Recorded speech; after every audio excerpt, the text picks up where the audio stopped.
조갑제 TV 시청자 여러분, 올해의 마지막을 즐겁게 보내시고 계신지 모르겠습니다. 저도 이 방송을 끝내면은 러빙 빈센트라는 고어를 다룬 영화를 보러 가려고 지금 준비를 하고 있습니다. 그 전에 여러분들과 대화를 좀 많이 나누고 싶어서 이 한국과 일본 관계가 또 새삼 이 갈등 단계로 들어가는 것 같아서 매우 안타깝습니다. 그렇게 해서는 안 될 시점이기 때문입니다. 지금 우리는 한국과 미국, 한국과 일본 관계, 한미일 동맹 관계를 강화해야 북한 핵 문제를 해결하고 중국의 공산 독재 국가인 중국의 영향력을 차단 내지 상쇄시킬 수가 있습니다. 일본은 지금 군국주의 나라가 아닙니다. 군국주의 나라였던 적이 있죠. 지금은 민주주의 국가입니다. 법치 국가입니다. 그렇다면 우리와 같이 통할 수 있는 공통된 가치관이 있습니다. 그런데 우리가 한일 관계를 자꾸 이렇게 부정적으로 몰고 가면 그 손해는 우리가 보게 되어 있습니다. 일본이 절대로 손해를 안 봅니다. 오히려 일본한테 이용당할 수가 있습니다. 이 문제는 주체적으로 우리가 봐야 됩니다. 우리의 국익을 가운데 두고 봐야 됩니다. 그러나 한국의 좌파 세력, 북한의 공산주의 세력은 이 일본 문제를 가지고 항상 악용을 합니다. 그 악용하는 목적은 한미동맹을 약화시키기 위해서 한일 관계를 나쁘게 만듭니다. 한일 관계가 벌어지면 한미일 군사동맹 관계가 제대로 작동하지 않고, 그렇게 되면은 북한의 대남 공작 또는 남침전쟁 핵 전략이 먹힌다는 것을 잘 알고 있기 때문입니다. 그 핵심 고리가 한일 관계를 파탄내는 것입니다. 여기에 넘어가서는 안 될 것입니다. 우리가 36년간의 일제시대를 반성하고 그것을 극복하려고 노력해 왔습니다. 상당 부분 극복을 했습니다. 그 길을 했습니다. 그 길을 할 수 있도록 우리 이끌어준 분이 바로 이승만, 박정희, 그리고 전두환 이 세 대통령입니다. 특히 전두환 시절에 워낙 경제 성장을 우리가 세계에서 1등입니다. 1980년대 전두환 노태우 대통령 시절에 대한민국의 연평균 경제 성장률은 10.1%였습니다. 세계에서 1등입니다. 이 기간에 거의 일본의 3배 성장을 했습니다. 그래서 우리가 꿈도 꿀 수 없었던 일본을 따라잡을 수 있다는 생각을 할 수 있게 만들었던 것입니다. 이게 그 길입니다. 이게 그 길. 박정희는 친일파가 아니라 극일파인 것입니다. 이 일제시대 문제를 이 좌파들이 이용을 합니다. 두 가지로 이용을 해요. 김일성이는 항일을 했으니까 민족 지도자다. 박정희 등 한국을 만든 사람들은 친일파니까 대한민국의 정통성을 주장할 자격이 없다. 그 친일파가 친미파가 되고 반공이 되고 해서 민족주의 세력을 탄압했다. 이렇게 선동하는 데 써먹고 있습니다. 여기에 넘어가면 안 됩니다. 그리고 우리가 넓게 봐야 됩니다. 우리가 일본으로부터 침략만 당했습니까? 한민족은 일본으로 건너간 적이 없습니까? 일본으로 진출한 적이 없습니까? 일본을 말하자면 침략한 적이 없습니까? 있습니다. 제가 한 10년 전이군요. 대마도를 간 적이 있습니다. 대마도. 부산에서 배를 타고 대마도에 갔더니, 대마도는 섬이 두 개입니다. 남쪽 섬 북단에 그 해안에 가니까 1274년 몽골 그리고 고려 연합군이 상륙했던 장소가 있었습니다. 거기에 기념 표지가 있었는데 그걸 읽어보니까 1274년 약 4만 명의 약 900척의 대함대가 일본을 치기 위해서 가는데 중간 기착지로서 마산에서 출발해가지고 그 대마도에 닿았습니다. 이 소식을 들은 당시에 대마도 영주가 한자로 종조국이라는 사람입니다. 종조국이라는 사람이 달려왔습니다. 밤을 새워 이 60대인데 나이 많은 영주가 80명의 기병 사무라이들을 데리고 달려와가지고 그 상륙한 수만 명을 상대로 싸웠으니까 간단하게 전원이 전사를 했습니다. 이 사람이 만약 그렇게 싸우지 않고 산으로 피해서도 돼요. 그런데 왜 싸웠느냐? 왜 굳이 밤을 달려와서 죽을 것이 뻔한데 왜 싸웠느냐? 시바리오 따로가 가도를 가다는 책에서 이렇게 썼습니다. 만약 그때 그 영주가 자기 목숨을 살리기 위해서 도망쳤다면은 그 후손들은 대마도를 다스리지 못했을 것이다. 이렇게 장렬하게 죽었기 때문에 그 후손들이 그 뒤에 700년 동안 명치유신까지 대마도의 지도자가 지배자가 되었던 것입니다. 고귀한 죽음이죠. 후손을 위한 죽음이죠. 이걸 보면은 한국인이 한민족이 신라를 침공한 적도 있습니다. 한민족이 일본을 침략한 적도 있습니다. 일본에 이긴 적도 여러 번 있어요. 그러니까 일제시대의 그 36년 기억만 가지고 일본을 철천지 원수로 생각하고 이웃을 해야 될 나라가 아니라고 생각하는 것은 역사적 사실에 맞지 않다는 것입니다. 제가 예를 들겠습니다. 1274년 몽골 고려 연합군이 지금 하카다 후쿠오카에 상륙해서 잘 싸워서 일본의 무사들을 간단하게 패퇴시켰지만은 태풍이 와가지고 배가 모조리 파손하는 바람에 철수하고 말았습니다. 그리고 1281년에 한 번 더 갔습니다. 1281년에 이번엔 고려 몽골 연합군에다가 그때 몽골 원나라죠. 원나라가 점령한 남송의 해군까지 합쳐가지고 약 15만 명입니다. 배가 4,000척이나 났답니다. 당시까지 세계에서 가장 컸던 상륙작전을 벌리는 것입니다. 이때는 일본이 단단히 준비하고 있었습니다. 꼭 다시 쳐들어올 것이라고 생각하고, 그래서 육상전에서 오히려 일본군이 이겼습니다. 정박한 배로 호텔에 있는 사이에 또 태풍이 불었습니다. 그래서 배가 모조리 파손되고 또 일본 점령을 달성하지 못했던 것입니다. 두 차례 고려가 일본을 침공한 적이 있습니다. 침공, 이게 뭐 나쁜 게 아닙니다. 그걸 도덕적으로 생각하면 안 돼요. 한국이 일본 침략한 게 뭐 잘못입니까? 그렇다고 일본이 한국을 침략한 것을 잘했다고 할 수는 없어요. 제가 한국 사람이니까. 그 다음에 있습니다. 서기 663년, 서기 660년에 신라가 당과 손잡고 백제를 멸망시켰습니다. 멸망당한 백제가 본격적으로 부흥운동을 펼칩니다. 백제 부흥운동을. 그때 일본이 당시에 일본 조정이 백제 편이었어요. 그래서 663년에 약 3만 명을 보냅니다. 400척의 배에. 그래서 백총강의 해전이 벌어집니다. 지금 아마 장항 근방이 아닐까 이렇게 추정이 됩니다. 백마강 하류가 아닐까요? 거기서 신라 당 연합군이 이 원정온 일본 함대를 전멸시켜 버립니다. 그래서 철수를 합니다. 철수할 때 백제 이 관료들을 몇천 명 실어가지고 일본으로 돌아갑니다. 이게 663년입니다. 한국이 이겼습니다. 통쾌하게 이겼어요. 신라가.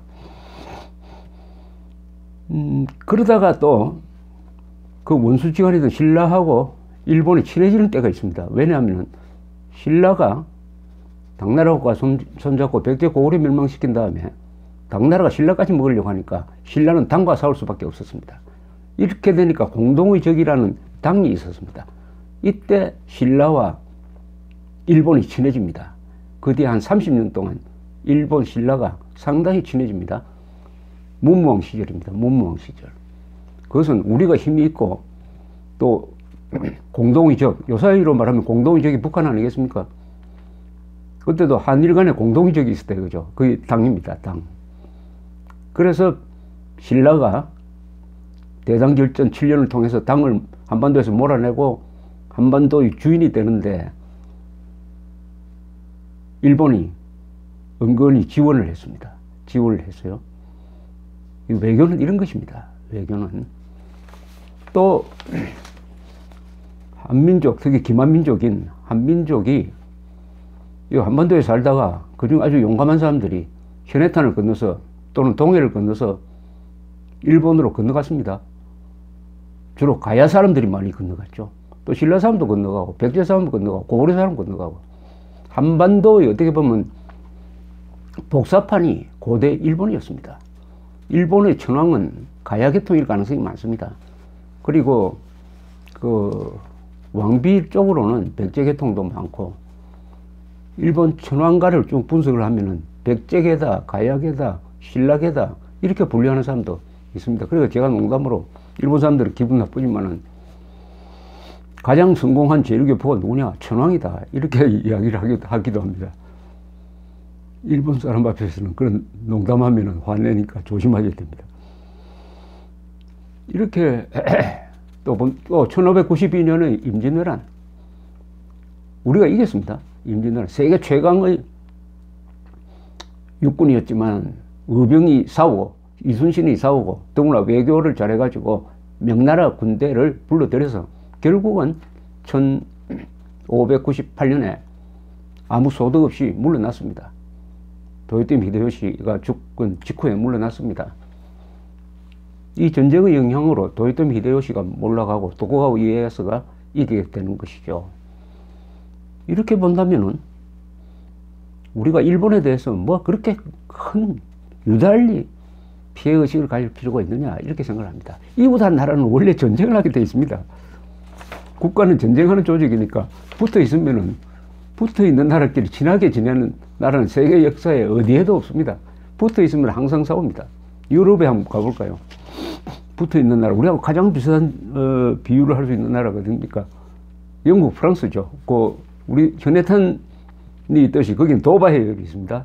그 영국과 프랑스 사이에 얼마나 전쟁을 많이 했느냐.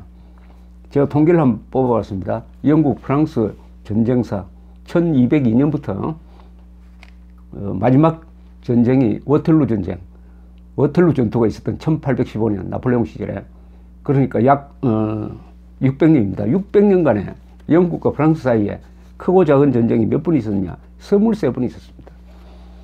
23번이나 있었습니다. 여러 군데서 싸웠습니다. 예컨대 미국 독립전쟁 때는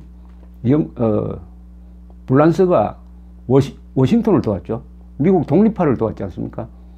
그래서 불란서의 도움이 없었으면은 오늘의 미국 건국이 불가능합니다.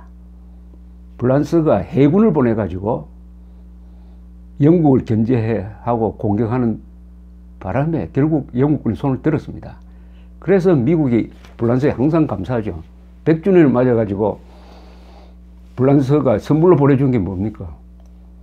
에펠탑을 만든, 에펠이 골조를 만든 그 유명한 자유의 여신상 아닙니까? 그게 불란서 사람입니다. 그럼 왜 불란서가 워싱턴의 독립운동을 지원했느냐? 그 몇십 년 전에 아메리카에서, 북미에서 영국과 프랑스가 전쟁을 합니다.